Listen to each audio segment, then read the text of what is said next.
ಮಾಧ್ಯಮ ಇತಿಹಾಸದಲ್ಲೇ ETV news ಹೊಸ ಪ್ರಯತ್ನ. ಇರಾಕ್ ರಣಾಂಗಣದಿಂದ ಗ್ರೌಂಡ್ ರಿಪೋರ್ಟ್. ರಕ್ತದಾಹಿ ಐಸಿಸ್ ಉಗ್ರರ ಬಗ್ಗೆ ಬೆಳಕು ಚೆಲ್ಲಿದ ಇಟಿವಿ.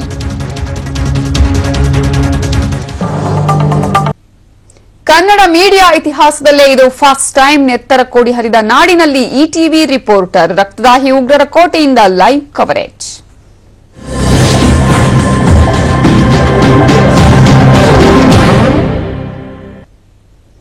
ಕನ್ನಡ ಮಾಧ್ಯಮ ಇತಿಹಾಸದಲ್ಲಿ ಇದೇ ಮೊದಲ ಬಾರಿಗೆ ಯುದ್ಧ ಭೂಮಿಯಿಂದ ಸುದ್ದಿಯ ಕವರೇಜ್ ಆಗಿದೆ. ಜಗತ್ತಿನ ಮೋಸ್ಟ್ ನಟೋರಿಯಸ್ ಉಗ್ರ ಸಂಘಟನೆ ಐಎಸ್ಐಎಸ್ನ ಕೋಟೆಯಿಂದ ಸುದ್ದಿ ತರುವ ಸಾಹಸವನ್ನ ಇಟಿವಿ ನ್ಯೂಸ್ ಕನ್ನಡ ಮಾಡಿದೆ. ರಕ್ತ ಪಿಪಾಸುಗಳು ಇರಾಕಲ್ಲಿ ಹುಟ್ಟಿದ್ದು ಬೆಳೆದಿದ್ದು ಇಡೀ ದೇಶವನ್ನೇ ಧ್ವಂಸ ಮಾಡಿದ ಇಂಚಿಂಚು ಮಾಹಿತಿ ಇಲ್ಲಿದೆ ನೋಡಿ. ಕನ್ನಡ ಮೀಡಿಯಾ ಇತಿಹಾಸದಲ್ಲೇ ಇದು ಫಸ್ಟ್ ಟೈಮ್. ನೆತ್ತರ ಕೋಡಿ ಹರಿದ ನಾಡಿನಲ್ಲಿ ಇಟಿವಿ ರಿಪೋರ್ಟರ್. ರಕ್ತದಾಹಿ ಉಗ್ರರ ಕೋಟೆಯಿಂದ ಲೈವ್ ಕವರೇಜ್. ಇದು ಇರಾಕ್, ಜಗತ್ತಿನ ಮೋಸ್ಟ್ ನಟೋರಿಯಸ್ ಉಗ್ರ ಸಂಘಟನೆ ಐಎಸ್ಐಎಸ್ನ ಕೋಟೆ. ಕಾರಣವೇ ಇಲ್ಲದೆ ಈ ಮಣ್ಣಿನ ಮೇಲೆ ರಕ್ತದ ಕೋಡಿ ಹರಿದಿದೆ. ಇಂತಹ ಸೂಕ್ಷ್ಮ ಪ್ರದೇಶಕ್ಕೆ ಮೊಟ್ಟ ಮೊದಲ ಬಾರಿಗೆ ಕನ್ನಡ ಸುದ್ದಿ ವಾಹಿನಿಯ ವರದಿಗಾರರೊಬ್ಬರು ಹೋಗಿ ಬಂದಿದ್ದಾರೆ.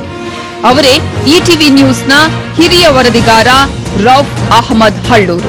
ಇರಾಕಿನ ಪ್ರಮುಖ ನಗರವಾದ ಕಾಸಿಂ ಅವರ ಸಮಾಧಿಯ ಮುಂಭಾಗದಲ್ಲಿ ಸಾಲಾರ್ ಪತ್ರಿಕೆ ಐಸಿಸ್ ಆತಂಕ, ರಕ್ತಪಾತ. ಮಂಗೋಲರು, ಅಟೋಮನ್ ಟರ್ಕರು, ಸಾಮ್ರಾಜ್ಯಶಾಹಿ ಬ್ರಿಟಿಷರ ಆಡಳಿತಕ್ಕೆ ಒಳಗಾಗಿತ್ತು ಇರಾಕ್.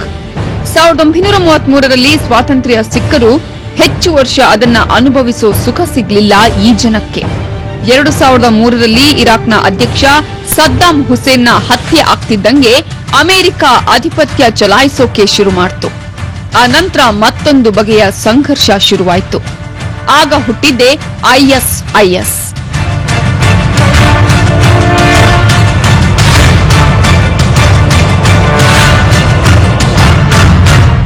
ಈ ಟೆರರಿಸ್ಟ್ ಆರ್ಗನೈಸೇಷನ್ ಐಎಸ್ಐಎಸ್ ಇಲ್ಲಿ ದಾಯಿಶ್ ಅಂತ ಹೇಳ್ತಾರೆ.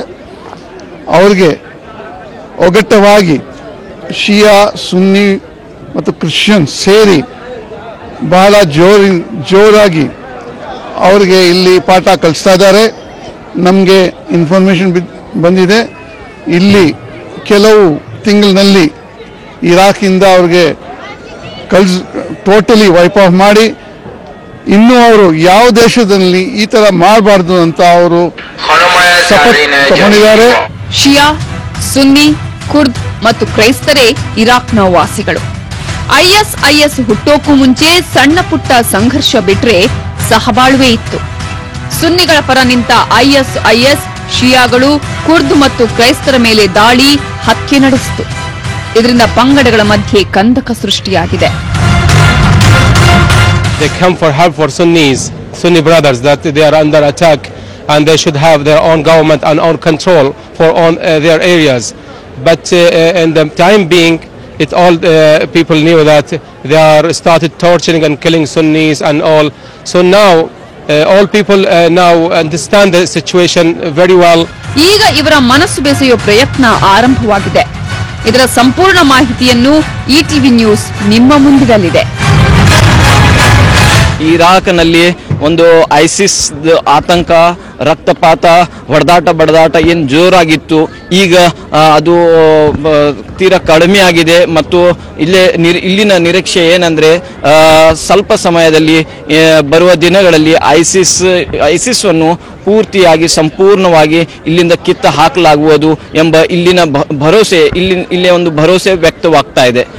ಕ್ಯಾಮರಾಮ್ಯಾನ್ ರೋಷನ್ ದೊಂದಿಗೆ Rauf Ahmad, ETV news, Najaf, Iraq. ಸದ್ಯಕ್ಕೆ ಮುಲಾಜಿಲ್ಲದಂತೆ ನೆಟ್ ಬಳಸ್ತಾ ಇದ್ದೇವೆ.